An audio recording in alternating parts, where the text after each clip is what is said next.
Hello and welcome to Unfold. I am Jawad Tehami. In today's episode, we are going to take up for discussion two important developments. The first relates to the ceasefire agreement that has been reached between Afghanistan and Pakistan. Of course, those ceasefire talks were mediated by the state of Qatar and in also association with the state of Turkey. I will be delving deeper into what could be the prospects of this particular ceasefire agreement in the future regarding its sustainability.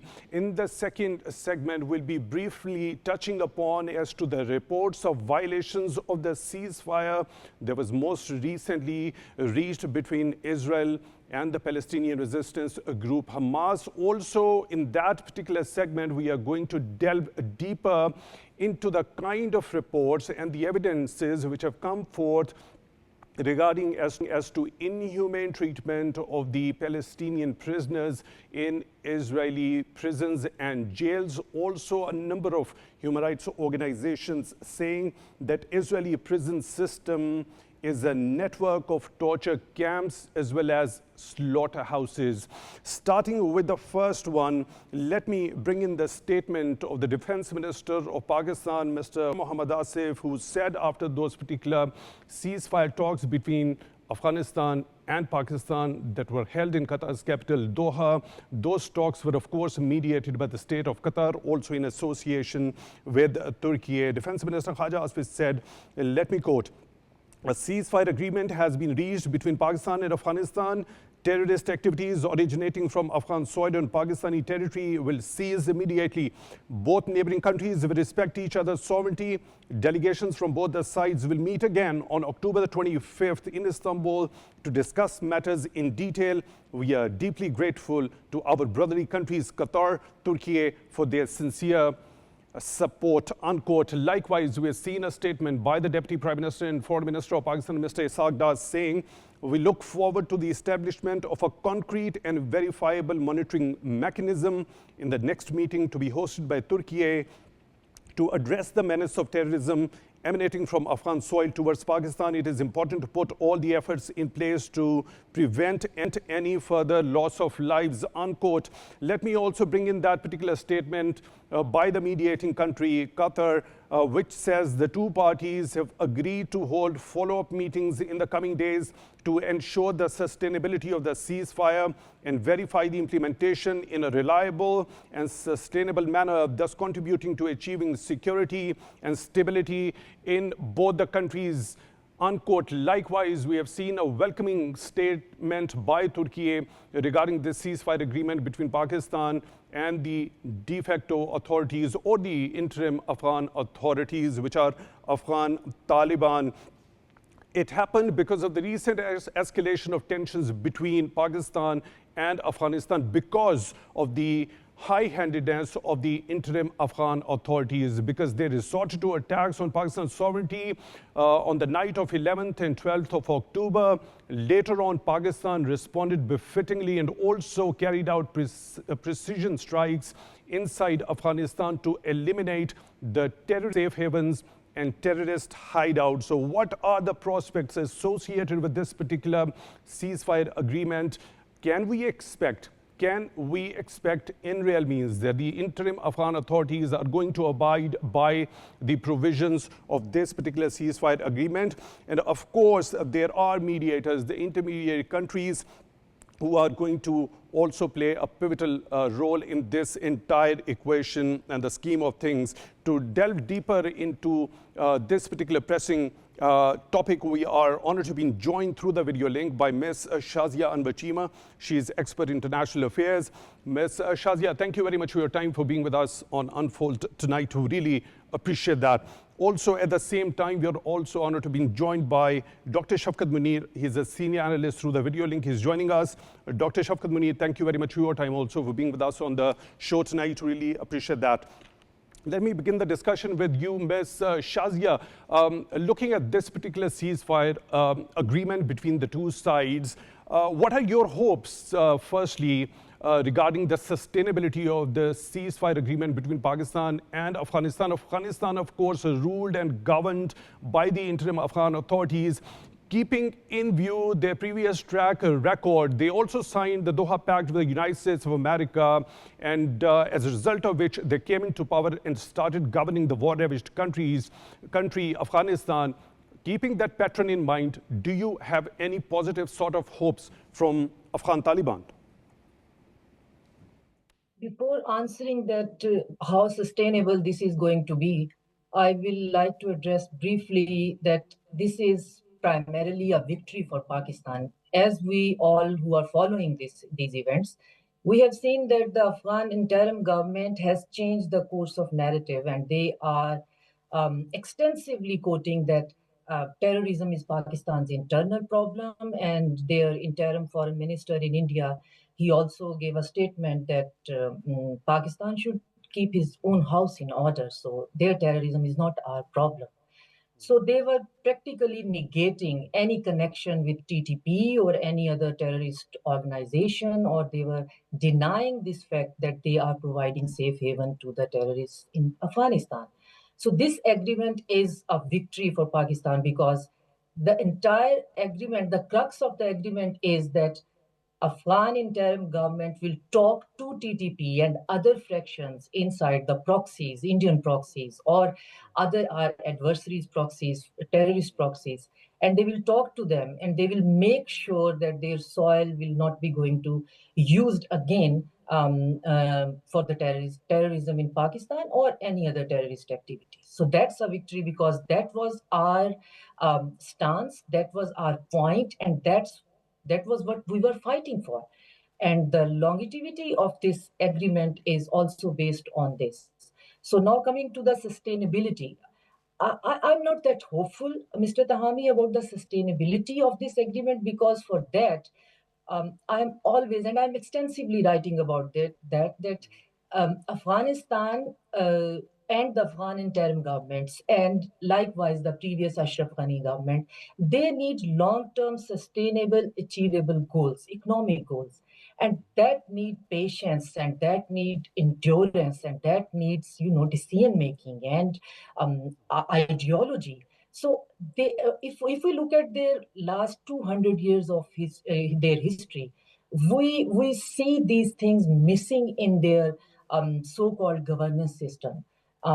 We are making utmost trying to convince Central Asia, to China, to even Iran, to Russia, to provide some sort of economic dividend to the Afghanis and Afghan interim government. So they have these long-term sustainable goals that can replace their current model of terrorism as an economy there. So I have I have my reservations because they are not inclined toward these patience and these long-term sustainable goals. If they want to, I mean, at the end particular point, this is a very important point, Ms. Shazia. You've just mentioned the economic dividends. And now, regarding as to the long-term prospects of the economic dividends, which are, of course, associated with the regional connectivity, we saw the trilat happening between among Pakistan, China, and the interim Afghan authorities most recently. CPEC being extended to them. What could be the possible prospective future course of action, ideally, that could be suitable for the general or the larger interests of the Afghan people if the ranks and the files of the interim Afghan authorities actually consider that?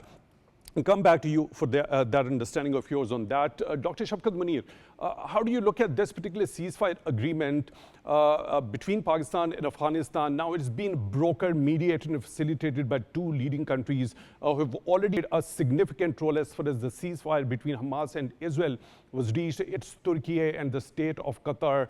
Do you think with the inclusion of these two mediators, there could be a sort of a possibility when we try to keep the track of the past pattern of the interim Afghan authorities, which had been breaking the pacts, whatever they had signed, or whatever they had signed, they had not been fulfilling that. Do you think with the inclusion of Qatar and Turkey, there is a highly likely chance of interim Afghan authorities abiding by to what they have agreed in this particular agreement with Pakistan? Thank you, Jawad. I think I would look at as just a first step. this agreement has to be unfolded in future and in future talks. So at the moment, this is good that the war is stopped at the moment. But you know, if you look at the track record you mentioned here, there was a famous Doha talks when Taliban agreed that their soil will not be used against any country, neighboring country or any country. But it continues to be used.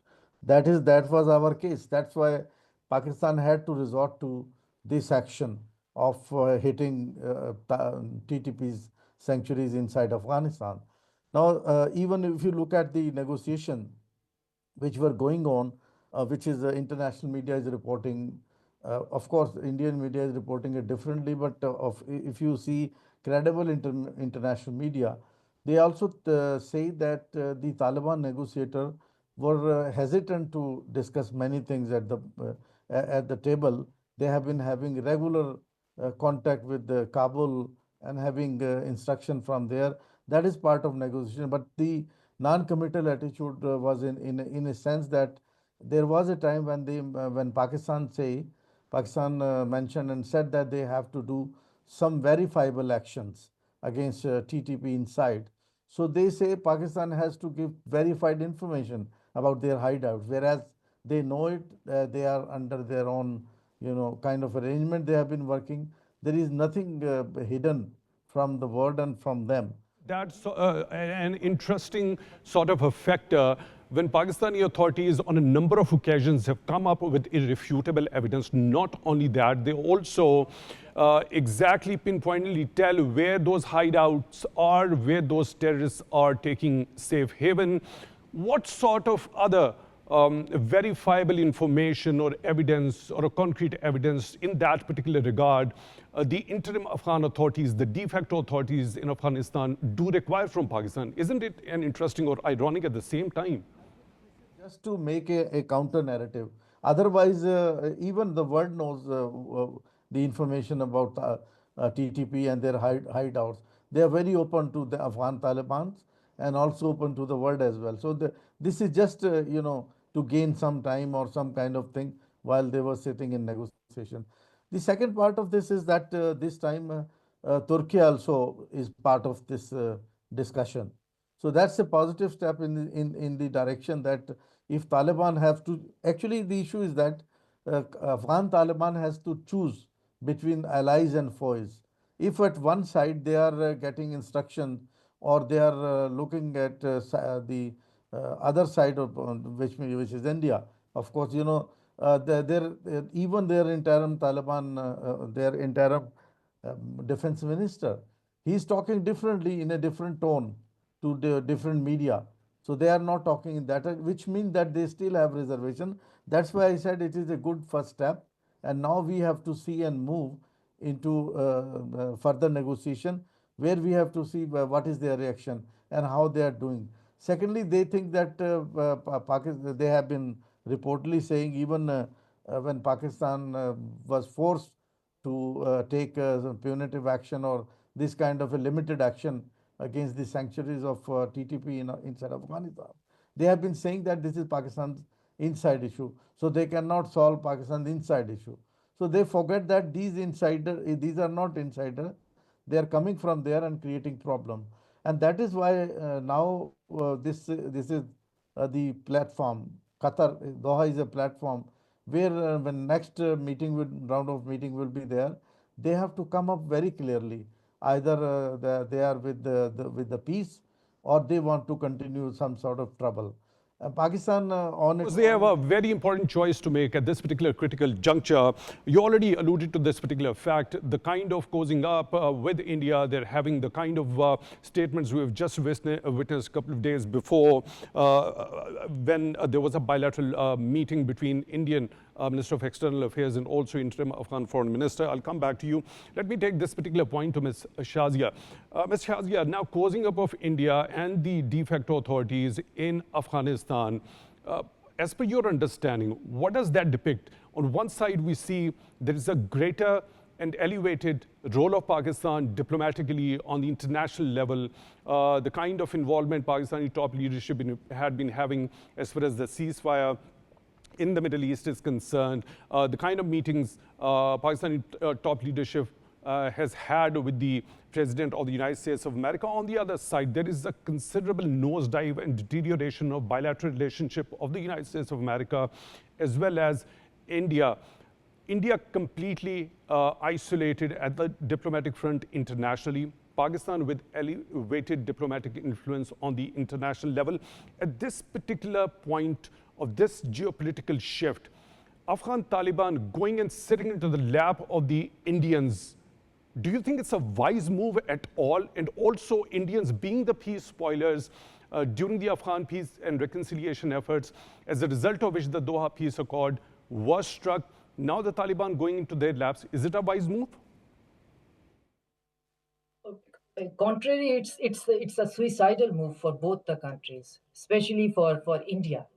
Remember when India used to have this diplomatic rubrics for the dignitaries, especially from the broader West, that whenever you are visiting India, do not hyphenate your visit. You do not coincide your visit with Pakistan, because they do not want it to hyphenate with Pakistan, even in the news coverage. So they put a lot of effort to associate us with Pakistan, like FPAC and stuff like that.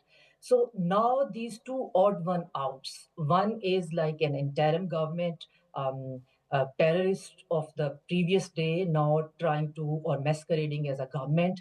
And they have much more to prove, and their only sympathizer in the region are us, and that's also a wrong move from our policy.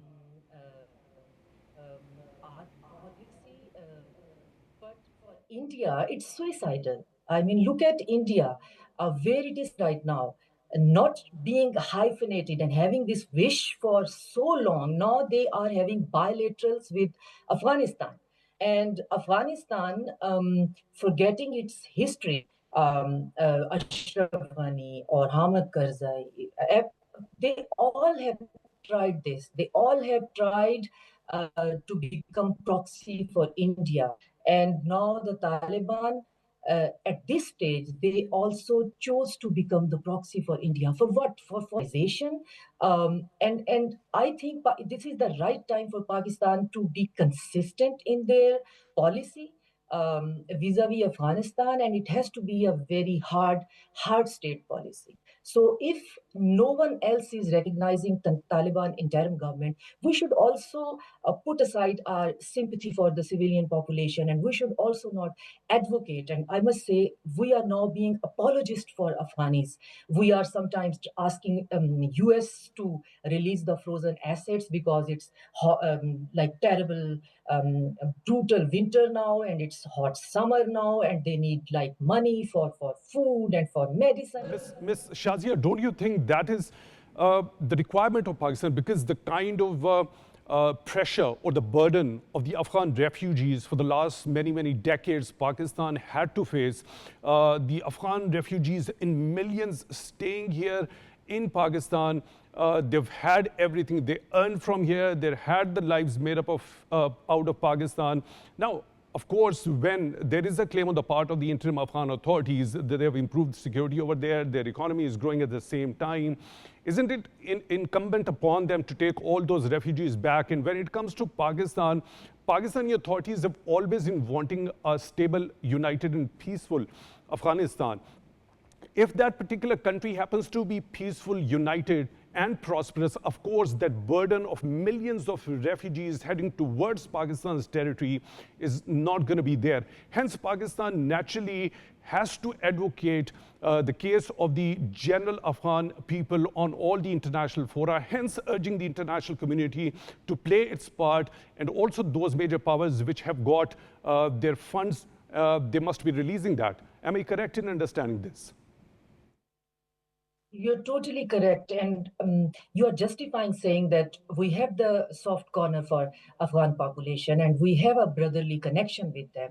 And we have like millions of refugees. And according to international law, they have to go back, as Muttaqi recently said in India, that each and every corner of Afghanistan is under our control. So if each and every corner of Afghanistan is under your control and everything is hunky-dory. So under the international law, these refugees has to go back, but they do not want to. Refugees don't want to go back, and the interim government, they do not want to take them back. And that's another point they included in this agreement, that please treat them like with all the humanity and sanity and whatever. So don't send them back. And that's another clause they wanted to add, because they do not they are unable to digest these millions of Afghanis who are not even willing to be there. But at the same time, the international arena is not accepting Taliban government, because they asked for an all-inclusive government. And it's now up to 4 years. We are in the fourth year now, and we haven't seen any inclusive government. So there are chaos inside Afghanistan. And their setup, like their tribal setup, again, as I have mentioned earlier, that they do not have a long-term economic goals. They do not have that in their collective consciousness. So they need some kind of facilitation and help. But Taliban regime right now is trying to portray as a government and refusing any kind of facilitation and any kind of help to minimize the chaos inside the Afghanistan. And there are multiple factions inside Afghanistan, and they are fighting each other. So what good that is doing to the civilian Afghanis there? So again, you are totally justified and right that at the end of the day, the victims are the Afghan population. So, but what can we do? All the governments, we have tried Ashraf Ghani, we have tried the previous governments, we have tried, like we had high hopes when Taliban came back into the government, and we were the one, we thought like, now they have the ideology and they want to have their own Sharia. Not going into the detail what type of Sharia is that, but at least they have enough for their population. But instead of that, they are behaving the same like old their own regimes, and they are behaving like the typical Afghan government, which has nothing to do with the general population. They are not working on making infrastructure or Afghan authorities' policies and approach and the attitude overall has nothing to do with whatever the Afghan people in general had to endure over the last many, many decades. Ms. Shazia, please stay with us. There is another very important point. I'll come to you back for your understanding regarding that. Dr. Shafqat Munir, there are 2 points that have been discussed already. I want your view regarding is it a hard choice for the Afghan Taliban to choose between Pakistan and India? Given the track record of India, what India had been doing in connivance with the Ashraf Ghani's regime, with Hamid Karzai's regime against the Afghan Taliban, and also the kind of diplomatic isolation India is facing right now, and the kind of, in comparison to that, the Pakistani diplomatic role elevated to quite an extent at the international level. Thank you, Javed, on both points. First is that the hard choice. I think this has become harder now for them, because now Turkey and Qatar is there, because Qatar is supporting Taliban for long, and Qatar is mediating. Even when the funds were frozen in US, they have been asking that this money should go to the Afghan people. If they are really interested, the Kabul regime, if they are interested to build Afghanistan, then they have to come out of this isolation. Secondly, on diplomatic side, India is in isolation and Afghanistan has already been in isolation. So it will be a double kind of isolation if Afghan authorities are not considering it other way as their previous government did. So they have to come to the point with it but it depends how the next rounds come up. How in the next roundup they come up with the verifiable evidence what they have done. I doubt that they can do much on that, because we have been already discussing this issue in our earlier programs, that they are controlled by these proxies. Even the Taliban regime in Kabul, they are also afraid of these fighters, those who have Well, what about this? What about this? Let me bring in this particular statement by the Afghan Taliban spokesperson, Zabiullah Mujahid. Neither country, as he tells about what was actually agreed upon this particular ceasefire agreement between Pakistan and Afghanistan, neither country will undertake any hostile actions against the other, nor will they support groups carrying out attacks against the government of Pakistan. Now, that's pretty much interesting, given the fact they've been denying the presence of Fitna al-Khawarij on Afghanistan soil.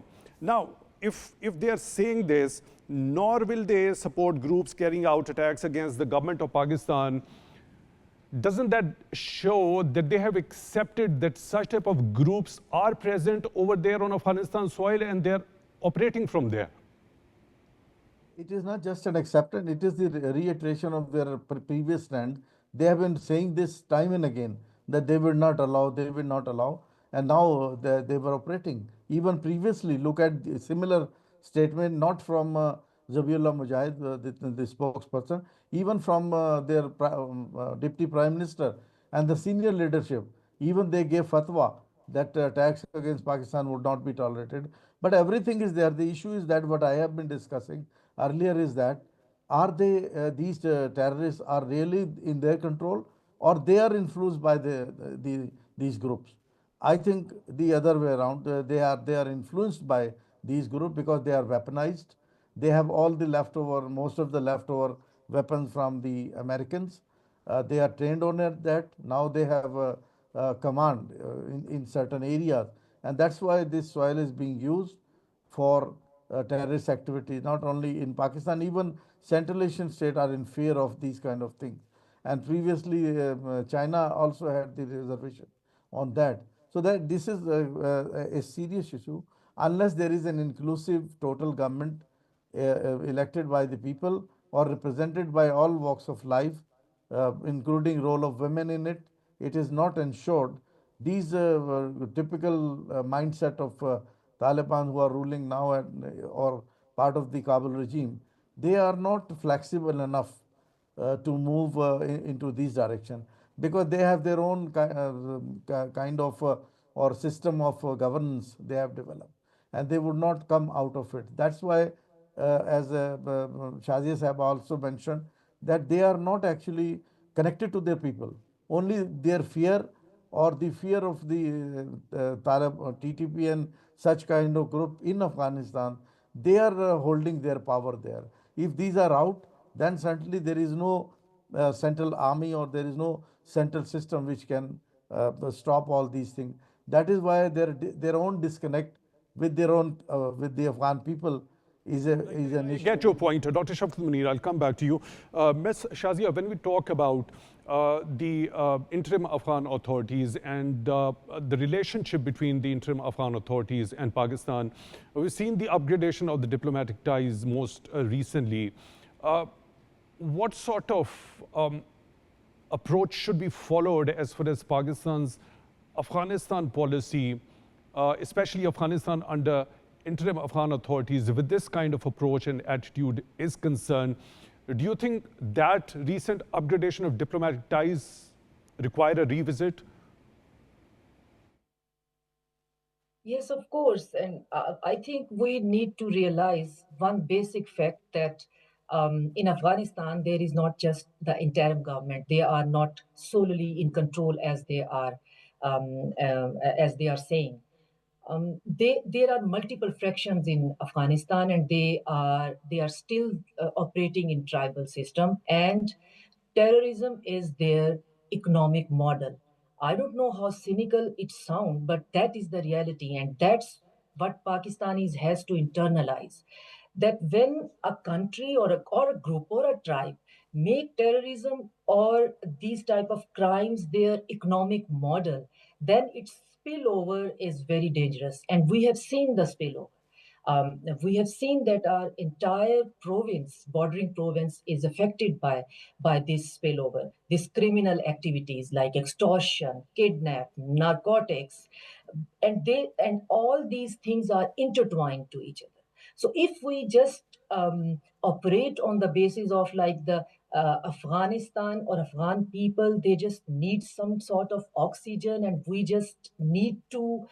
are just obliged to do that. And we are doing that like for decades, and it's not working. So this is the right time. If Afghan interim government is portraying that they are government and they want to behave like a government, so let them do that, and let them have their own interior problems, internal problems settled. Or if they cannot settle it, let it be like the interim government be toppled, because that's I can foresee right now. They are still fighting on some gold mines, and they are cutting each other. So we should not give them this oxygen, or we should not put them on this life support forever. They have to Get your point. Ms. Shazia Cheema, expert international affairs, joining us through the video link. Thank you very much for being with us on Unfold tonight. Really appreciate that. Dr. Shafqat Munir, senior analyst, thank you very much for your time, sir, also for being with us on Unfold tonight. Really appreciate that. With that, we come to the end of the first segment of today's episode. In the second segment, we are going to bring before you the kind of reports the different international human rights organizations have come up with regarding as to the torture and the inhumane treatment the Palestinian prisoners had been facing and enduring in the Israeli prisons, which, according to some international organizations, those prisons are a network of torture camps and slaughterhouses. For the second segment, please stay tuned.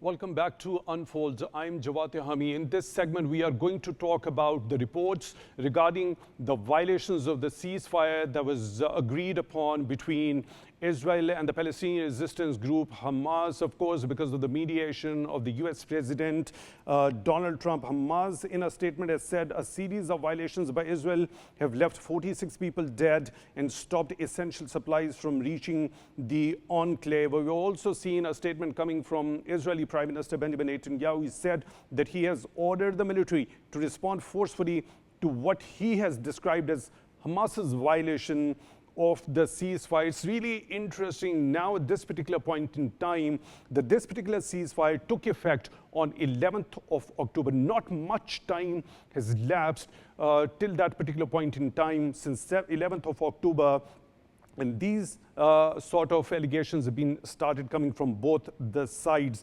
Also, at the same time, Israel has said that a Rafah crossing between Egypt and Gaza would remain closed, and that it is reopening would be dependent on Hamas fulfilling its obligations under the ceasefire. Hamas, on the other hand, has said it is continuing to follow the ceasefire's terms and the conditions which were stipulated in that.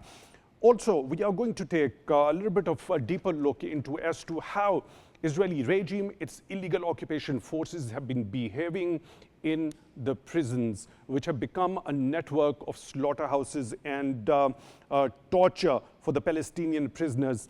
Now, one of the sticking points when we talk about this particular ceasefire agreement between Israel and Hamas, one of the sticking points, as far as Israeli perspective was concerned, was the release of the Israeli captives in the custody of Hamas. Hamas handed over all those 20 alive hostages back to Israel in return for the 2,000 Palestinian prisoners. But there was heart-wrenching fact or a bitter reality associated with this particular exchange, that those 20 captives which were released from Hamas's custody were in a good health, proper physical condition. On the contrary, what the reports have been alluding to was there was torture that was carried out regarding those Palestinian prisoners, with the director of the Health Ministry of Gaza saying the crimes that cannot be hidden. This is how the bodies of Gaza's prisoners were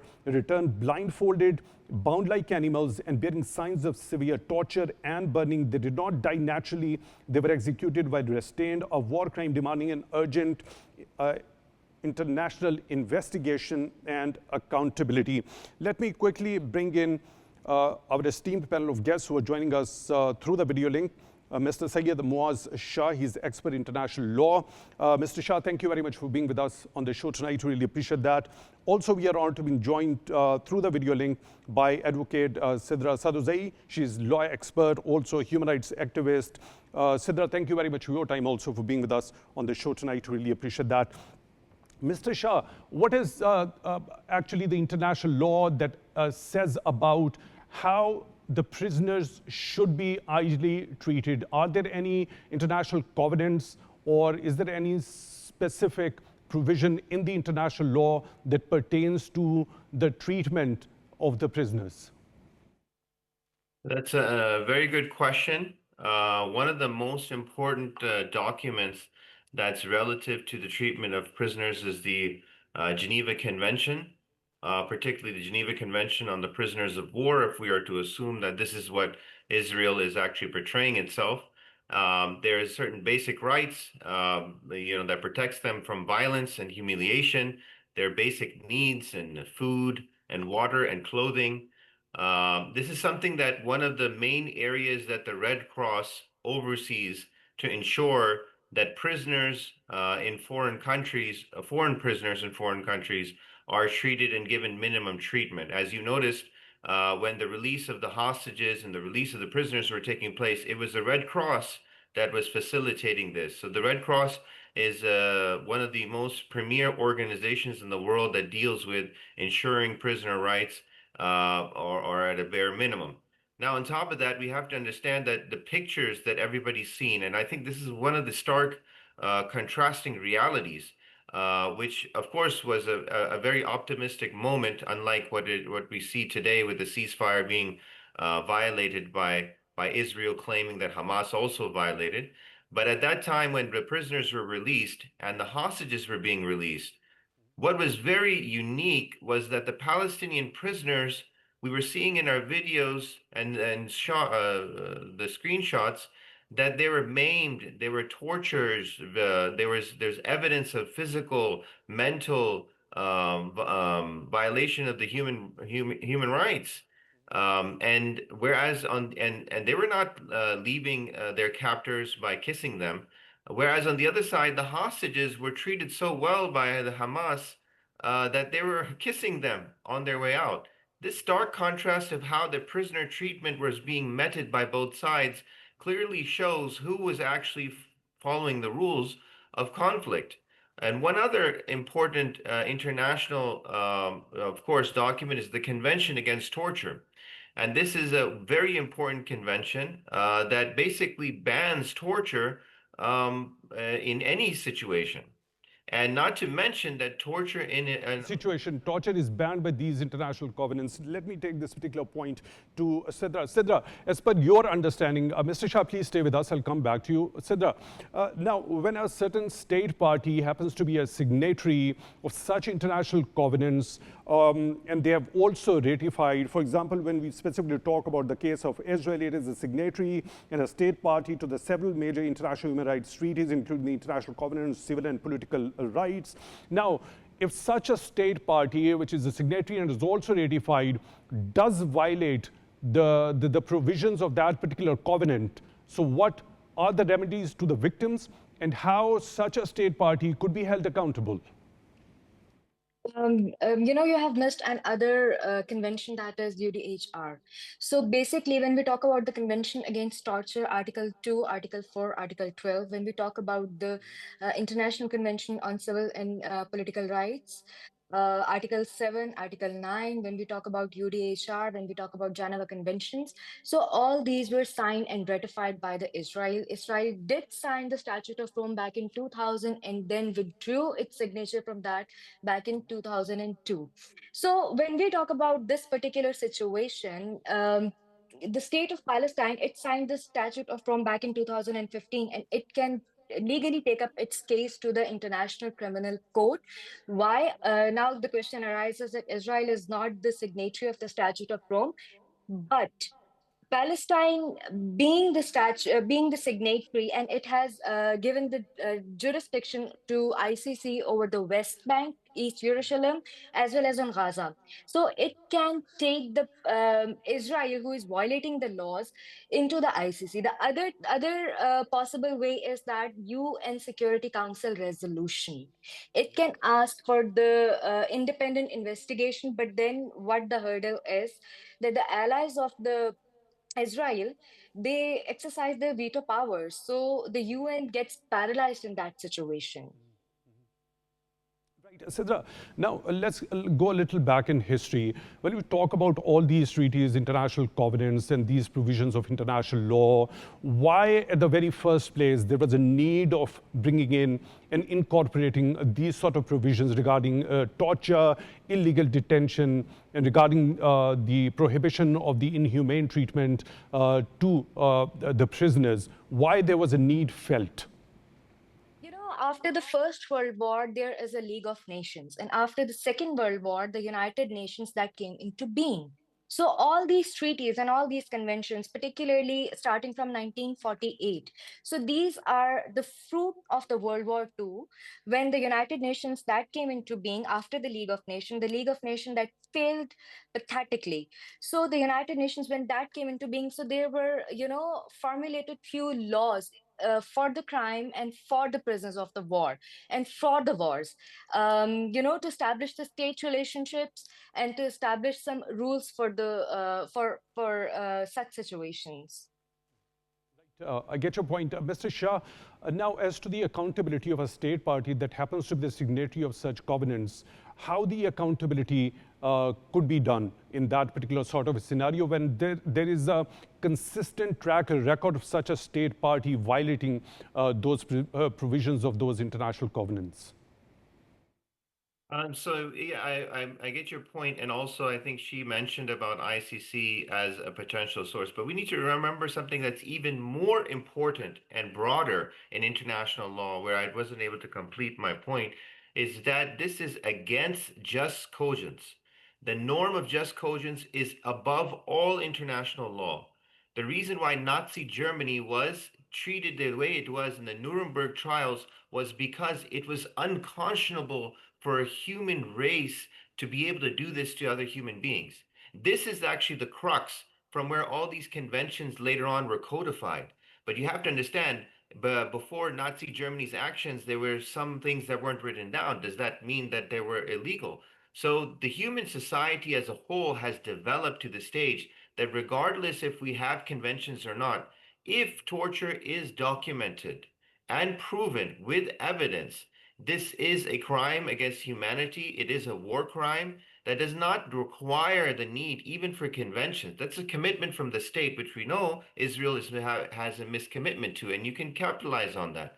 But this crime in itself, specifically torture of prisoners, is something that no state can get away with, and that the judicial power of the ICC is able to cover that. And so, as she mentioned, this is some place where we'll see that. You see, ICC is following pursuit with Benjamin Netanyahu and another Israeli in respect to some of these torture claims against Palestinian prisoners. So, time will have to see, but we will see justice eventually. I know international law sometimes is late to the party, as A one of my few professors participants said. in either yes or no. Isn't it ironic in itself that the residents of state of Israel who talk of that they were tortured, they were given that sort of a treatment after the World War II, now they are the one who are perpetrating those crimes against humanity. Isn't it ironic? Absolutely. And some of the most staunch anti-Israeli speakers are the very Holocaust survivors. Professor Noam Finkelstein, Javian Levy. You can see multiple of their videos speak about this very issue that the Jewish people suffered under the Nazi regime, the very same practices that Israel is doing against Palestinians. And this is Your opinion regarding this? of the Jewish people.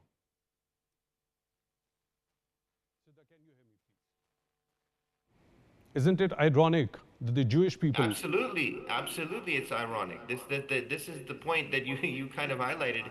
The same thing they suffered against Nazi Germany, they're now meting it out on others.